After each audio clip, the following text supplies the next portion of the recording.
medo de não dar certo, medo.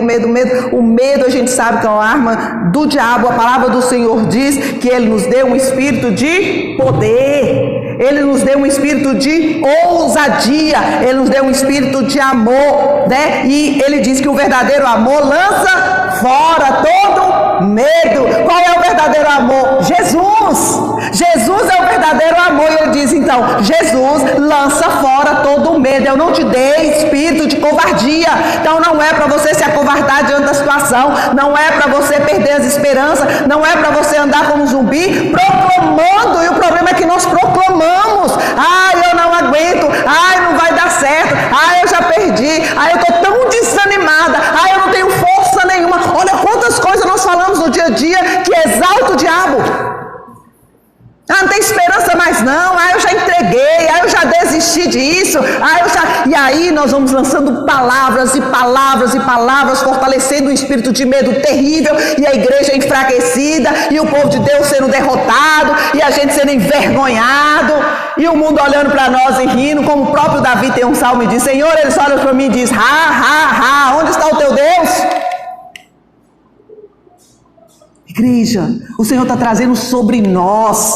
É necessário nós agarrarmos mesmo esse espírito de ousadia, de declarar: sobre mim permanece o sangue de Jesus, na minha casa permanece o Espírito Santo de Deus, e eu sou uma guerreira, eu sou um guerreiro do Senhor, e eu não aceito, e eu vou lutar e vencer. Eu estou no deserto, sim, eu estou no deserto, mas o Senhor está comigo. Jesus passeou no deserto, João Batista morava no deserto, Israel passou 40 anos no deserto, mas a palavra do Senhor diz: nada lhes faltou. Então como é que a gente está vivendo? Todo o deserto é necessário. Lembra que eu contei a história de Axa? É no deserto que a gente é forjado, é no deserto que levanta guerreiro, pode olhar os testemunhos que nós vemos hoje de grandes homens e grandes mulheres que estão pregando o evangelho. De onde é que eles saíram? Desde onde é que eles saíram? Se não foi de um grande deserto, se não foi de uma grande luta. Estou passando, Senhor, um sofrimento, passando a luta. Deus está querendo algo grande com você. Eu estou enfrentando aqui a batalha. Deus tem algo maior para você. Amém? Porque é lá que você vai fortalecer, é lá que você vai descobrir o poder de Deus, é lá que você vai ter mais intimidade com Deus, é lá que você vai descobrir o potencial que Deus está te dando. Então a gente dá glória e fala: obrigado, Senhor, porque eu sei que diante disso aqui que eu estou vivendo, o Senhor vai levantar uma mulher forte, o Senhor vai levantar um homem forte, porque agora eu tenho experiência, agora eu sei quem está comigo, agora eu sei o poder da palavra do Senhor na minha vida. Amém? A gente precisa conhecer esse poder. Então Israel estava ali, sofrido, temeroso, acovardado, sem esperança, como um vale de ossos secos. Então Deus, primeira coisa que Israel precisa fazer: ouvir a palavra. É levantar e ouvir a palavra. Então para nós hoje, levanta e ouça a palavra. Ouça a palavra de Deus sendo ministrada na igreja, sendo ministrada na tua casa. A palavra não pode ser esquecida. Não posso deixar essa palavra aqui para ser lida de vez em quando, ou pegar um versículo do dia e colocar lá. Leia, irmã, leia de dia, leia de noite. Lembra que nós falamos de Josué? Os princípios da prosperidade é que a gente deveria conhecer todos os mandamentos e não fugir nem para a direita nem para a esquerda, mas está ali. Então pensa aí com você mesmo: quanto tempo eu tenho tirando para ouvir essa palavra, para ler essa palavra, para tomar posse, para descobrir: Senhor, qual é a bênção que o Senhor tem para mim hoje aqui. Não lê um versículo e desanima, não lê um versículo só e fala assim: o versículo do dia. E o problema é que a internet está viciando a gente. A internet já deixa separado o versículo do dia. Aí nós vamos lá e pegamos o versículo de hoje. Ai, que bênção, obrigado, Jesus. Pronto. Ouça a palavra. Pega lá, faça estudo. Vou começar aqui. Vou dar uma ideia para você o que é que eu estou fazendo. Nós estamos... Todo mês você começa Provérbios. Ele tem 31 versículos. Então você lê o mês todinho, um capítulo por dia. Ele tem 31 capítulos, digamos. Você começa, hoje vou ler o capítulo 1, amanhã o capítulo 2. Então hoje é 10, volta os 10 capítulos lá e segue. Amanhã você lê o capítulo 11, depois amanhã o capítulo 12, depois tem o capítulo 13. Você vai num mês, você lê Provérbios todo, mas é ler estudando. Você vê o quanto Deus fala através de Provérbios. O quanto Deus fala através de Provérbios. A gente decora 1, 2 e esquece que é um livro poderosíssimo. É Provérbios. Então, a segunda coisa que Deus ordena aqui O versículo 7 ele diz: e eu profetizei. Então, ouça a palavra, já foi profetizada. E eu profetizei conforme a ordem recebida. Enquanto profetizava, houve um barulho, um som de chocalho, e os ossos se juntaram, osso com osso. Olhei, os ossos foram cobertos de tendões, de carne, depois de pele, mas não havia espírito neles. Faça barulho.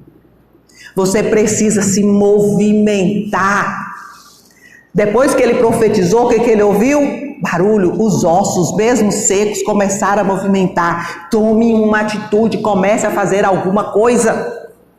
Olha como a palavra de Deus acima de uma visão é grande. Então fala com Israel que comece a movimentar. Para de lamentar e comece a fazer alguma coisa. Comece a se preparar. Comece a planejar. Comece a sonhar com aquilo que vai acontecer com ele. Fala com Israel que movimente. Os ossos começaram a se movimentar.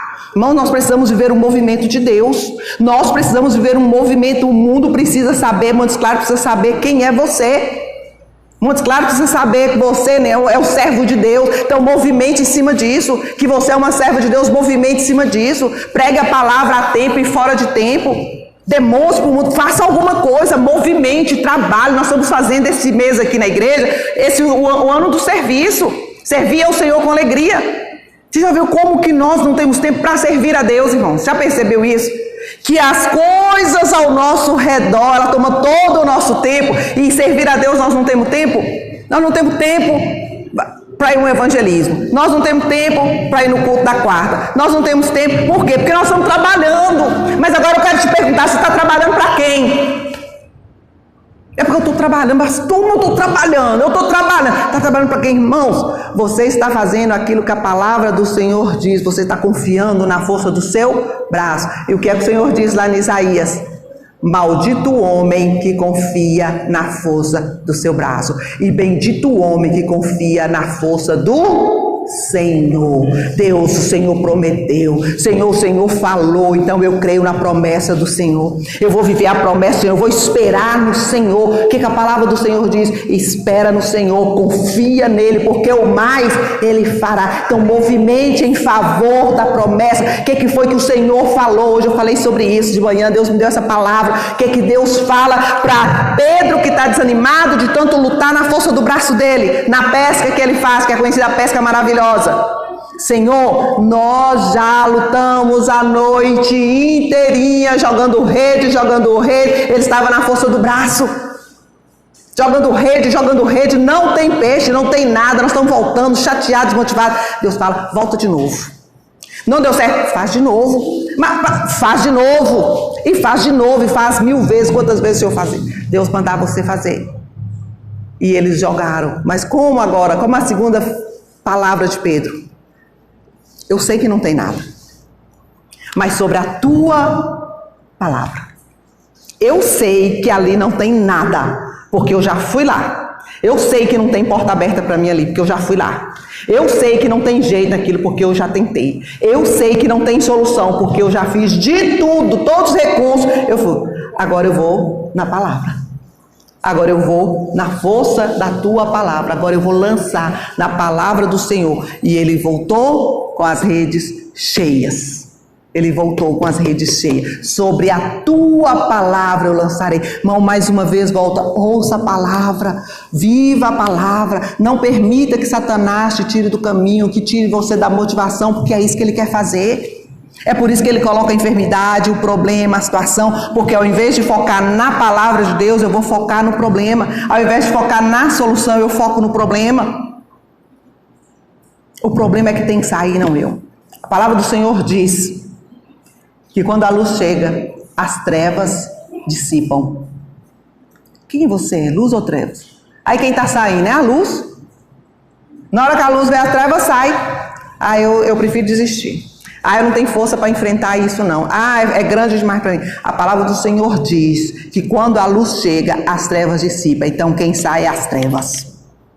Quem vai sair do meu caminho é treva. Quem vai sair da minha vida é treva. Quem vai sair é as trevas, porque eu sou luz. E E a palavra do Senhor diz que Ele me fez luz, e Ele diz que não se acende um candeeiro e se coloca debaixo da cama. O que Deus está falando para mim e para você? O que Ele quis dizer para isso? Se você é luz, por que você está escondido? Por que você está parado? Por que você está iluminando? Israel, você é luz, então começa a se colocar o candeeiro em lugares altos. Ei, começa a aparecer. Ei, começa a realmente se movimentar em favor da palavra, porque o resto é com Deus. Se não dá certo é com Deus. Eu fiz, eu fui, mas eu fui sobre a tua palavra. E aqui ele vai dizer exatamente: olhei e os ossos foram cobertos de tendões e de carne, depois de pele, mas não havia espírito neles. Deus estava começando aqui a mostrar para ele um movimento. Então isso acontece na nossa vida. A gente vai entender aqui que tudo na nossa vida é um processo. Primeiro eu ouço, depois eu começo a movimentar e depois Deus vai agir. Então entenderam, irmão? Deus não vai agir se eu não começar. Olha o processo aqui, mostrou bonitinho para Israel. Primeiro você vai dizer para Israel: ouça a palavra. Então, muito de atitude, começa a ouvir. A partir do momento que eles começaram a ouvir, os ossos começaram a movimentar. E osso com osso, e começou a sair pele. Então Deus já começou a agir. Ali já tem alguma coisa, estão em movimento. Então o que a gente aprende aqui? Mais uma lição aqui. Deus não age. É igual eu falei a semana passada: água parada gera mosquito. Deus não age quando eu estou parada.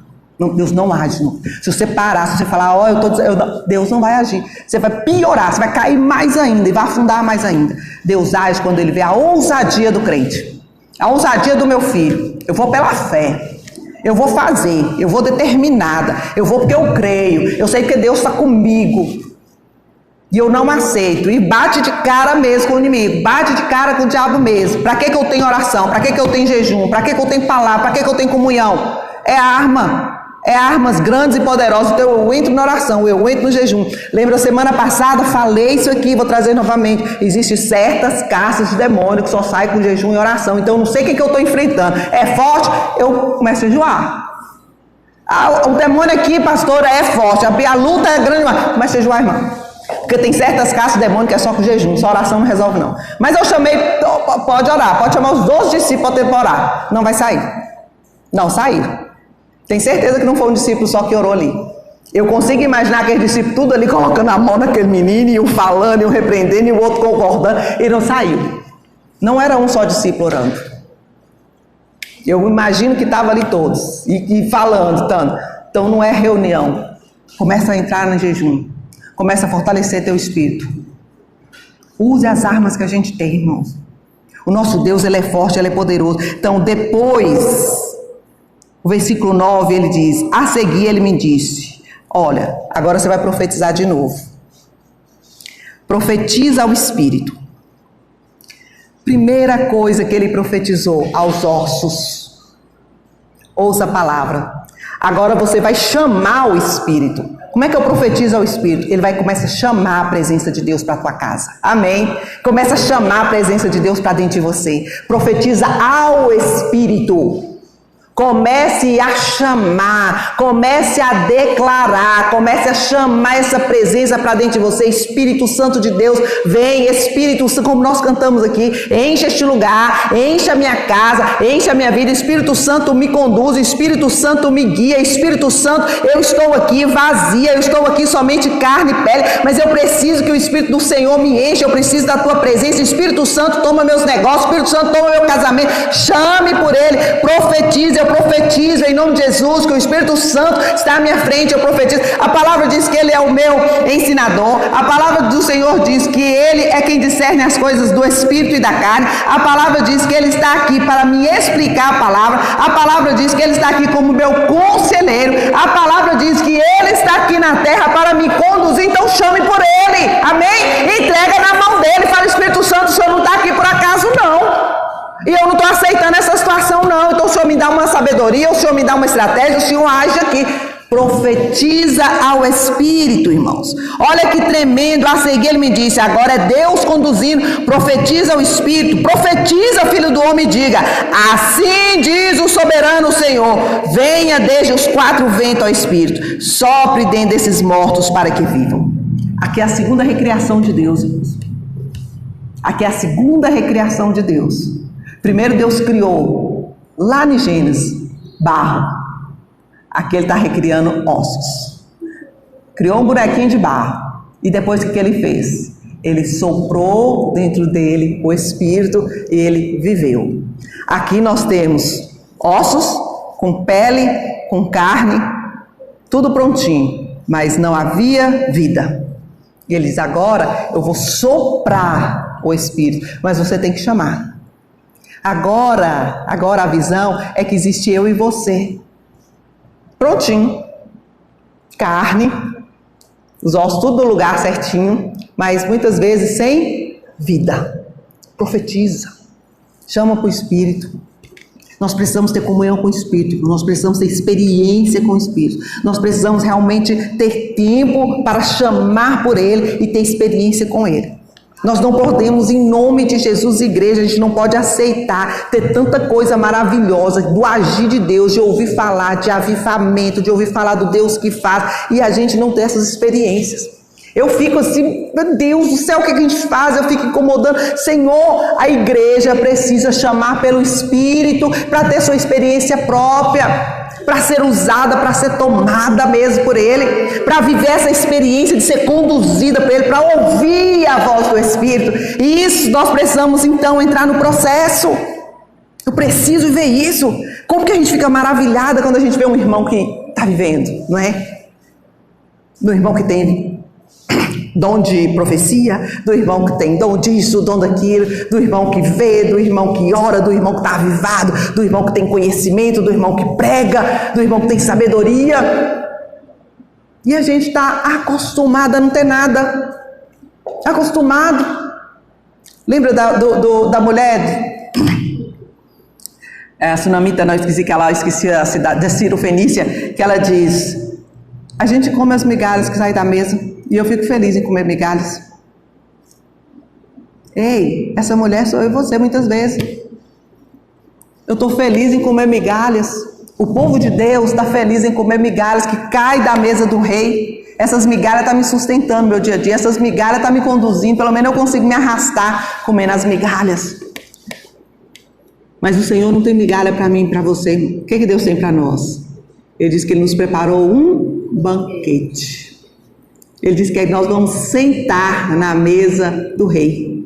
Nós somos filhos de Deus. Então eu posso comer do banquete de Deus. Eu posso sentar na mesa do rei. Eu posso usufruir. Mas eu preciso ter minhas vestes limpas. Eu preciso ter minhas roupas nupciais. Está lá escrito em Apocalipse. Eu preciso estar preparado para sentar nessa mesa como filha. Já viu as festas e os jantares que passam na televisão da Inglaterra, das mesas que são preparadas, aquelas mesas enormes? O que tem ali? Tem algumas pessoas desarrumadas? Tem alguma pessoa de qualquer jeito? Como se apresenta diante do rei? Mas a palavra do Senhor está falando de vestes espirituais, que a gente precisa trocar as nossas vestes. Então, é necessário que nós venhamos a profetizar ao Espírito conforme a ordem recebida, chamar por Ele. E o Espírito entrou neles, e eles receberam vida, e se puseram em pé, e era um exército enorme. Então ele me disse, filho do homem, estes ossos são toda a nação de Israel. Aí Ezequiel começou a entender a profecia. Agora tinha um exército em pé, preparado, vivos diante dele. E ele diz, essa aí é a nação de Israel. É assim que eu quero ver meu povo. Meu povo é isso aí. Eu não criei um exército derrotado, eu não criei um exército de ossos, eu não criei um exército de pessoas mortas, eu criei um exército vivo. Essa aí é a nação de Israel, esse aí é o meu povo, esse aí é o que eu quero. Assim para mim, para você, é isso que Deus olha para mim, e quando Deus vê o meu movimentar, quando Deus vê a minha ousadia de determinar, de declarar, de estar levantando pela manhã, de estar levantando pela madrugada, de estar tomando posse, de estar indo contra o inimigo, de estar movimentando, de estar só determinando, profetizando palavras de vida, profetizando palavras de prosperidade, não desanimando, não deixando realmente o inimigo tomar conta. Deus fala, você é minha filha, ó, essa aí é uma guerreira minha. Aí o Senhor vai o quê? Vai abençoar, irmãos. O Senhor tem que olhar para mim, para você, e reconhecer a nossa identidade. Nós temos uma identidade de filhos de Deus, mas essa identidade está perdida, está esquecida. Muitos perderam a identidade. E está aí sem saber quem ele é. Nós somos filhos de Deus, filhos do Altíssimo, filhos de um rei, amém? Então, como filhos de Deus, nós temos direito, e esses direitos precisam, em nome de Jesus, ser requisitados. Isso é direito meu, isso aqui é herança minha, não vou entregar não. O diabo está tomando de você, está tirando de você, você está perdendo tudo, e está aí ficando, eu não sei, eu estou desistindo, por que faço, não sei, ora por mim, não, irmão. Está tirando, você é filho, é seu, olha, é sua herança, é seu direito. Você não precisa estar aqui se submetendo à ordem do inimigo, não. É isso que Deus está falando, esse aqui é meu exército, esse aqui é a casa de Israel. Israel não precisa submeter à escravidão, amém? Israel não precisa, eu sou Israel de Deus, eu não vou me submeter à escravidão. Não vou ser escrava de ninguém. Não vou me colocar debaixo de jugo desigual de ninguém. Não vou aceitar a ordem de ninguém. Mas vai te mandar embora. Eu tenho um Deus que vai me sustentar, mas eu não aceito. Mas eu tenho um Deus que muda a situação, mas eu não aceito. Eu não vou baixar. Você não vê um rei e um príncipe se curvar. Quando ele se curva diante de outro, quando ele se abaixa, quer dizer, eu fui derrotado. Não é assim que a gente vê nos filmes? Quando um rei se ajoelha diante de outro, era porque ele perdeu a batalha e ele se entregava. Então como é que a gente curva? Diante de homens.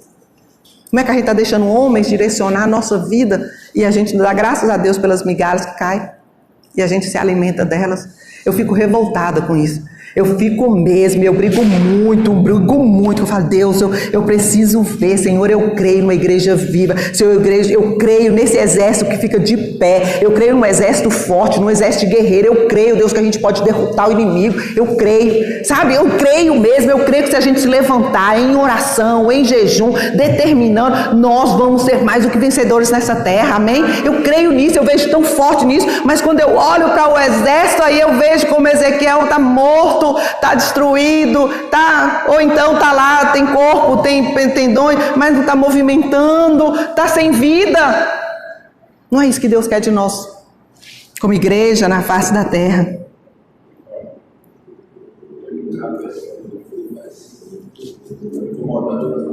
Você fala aí que Deus não quer que a gente compre migalhas. A palavra que fala que comeremos o melhor dessa terra. Eu gostaria que você falasse para o seguinte: essa parte que você coloca, isso é na parte espiritual, ou nós podemos trazer isso, ou não cabe isso para a parte, eu dou um exemplo, a parte material. Material, né? É ter medo de comprar algo. Não tem o poder de comprar. Não tem. O poder de poder comprar algo que a gente... E nem monta e nem faz porque não tem o poder. Entendeu? Não tem. Mas por que não tem? Ou então não tem a ousadia de começar. Entendeu? Não tem. Por quê? Porque é um exército morto, porque é um filho de Deus verdadeiro, guerreiro. Deus deu a ideia para ele vai lá e coloca em prática. Então, empreender, construir algo que seja para esse mundo, por mais que o negócio seja espiritual, mas se a gente vive aqui, a gente vai ter